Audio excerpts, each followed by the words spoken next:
విజయ్కి తెలుసు మామయ్యకు సినిమాలంటే ఇష్టం. ఎవడే సుబ్రహ్మణ్యం అని తర్వాత నేను వాడికి ఫోన్ చేసి కంగ్రాచులేట్ చేసినప్పుడు we had a brief discussion, ఏదైనా మంచిది ఉంటే మనం చేయాలన్నట్టు ఒక థాట్ ఉండింది. సడన్గా తరుణ్ భాస్కర్ కనెక్ట్ కావడము, ఈ స్టోరీ రావడము, నాకు ఫోన్ చేసి మామ ఇది ఒక మంచి సినిమా ఉంది, చాలా ఈజీగా అయిపోతుంది, అంటే మీరు పైసలు లాసైనా మీకేం డెంట్ కాదు, you are in that situation now, position now, can we do అది అని అంటే ఇమ్మీడియట్గా తరుణ్ భాస్కర్ తోటి కనెక్ట్ కావడము, స్టోరీ వినడం, నాకు బాగా నచ్చడము, అదంతా చాలా ఫాస్ట్గా అయిపోయింది. I said let's do it, ఏదో ఒకటి చేసి ఏముంది.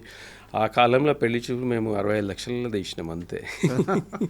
ఇప్పుడు 65 లక్షలకి నాకు అనుమానం షార్ట్ ఫిల్మ్ కూడా చేస్తారో లేదో. అంటే ఒక డీసెంట్ ఫిల్మ్ చేయాలంటే ఒక ½ అన్ అవర్ది చాలా డిఫికల్ట్. కానీ అది తరుణ్ భాస్కర్ అండ్ టీమ్, విజయ్ వీళ్ళందరూ కలిసి every one they work really their socks off ఆ సినిమా కోసం.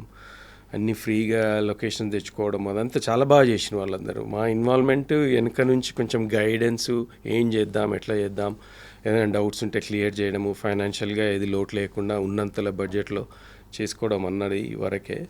కానీ ఆ రిస్క్ మాత్రం నేను తీసుకున్నా. అది I'm proudly say I'm glad I did that, not just for Vijay, for me as well. ఎందుకంటే ఆ సినిమా ద్వారానే నాకు మళ్ళా ఎంట్రీ వచ్చింది సినిమా ఇండస్ట్రీకి. ఇక్కడ నేను కూడా మా బావ వెంబడి తిరుగుతుంటే మా అమ్మ నాన్ను తిట్టేది, నువ్వు కూడా సినిమాలు ఏంది చదువుకొని ఇప్పటికే ఇది అవుతుంది అది అని అన్న రోజులని ఇక్కడ నుంచి వదిలేసి వెళ్ళిపోయినాం కదా. మళ్ళీ పెళ్లి చూపుల ద్వారా మళ్ళీ వచ్చే అవకాశం దొరికింది, అది ప్యూర్లీ విజయ్ వల్లనే.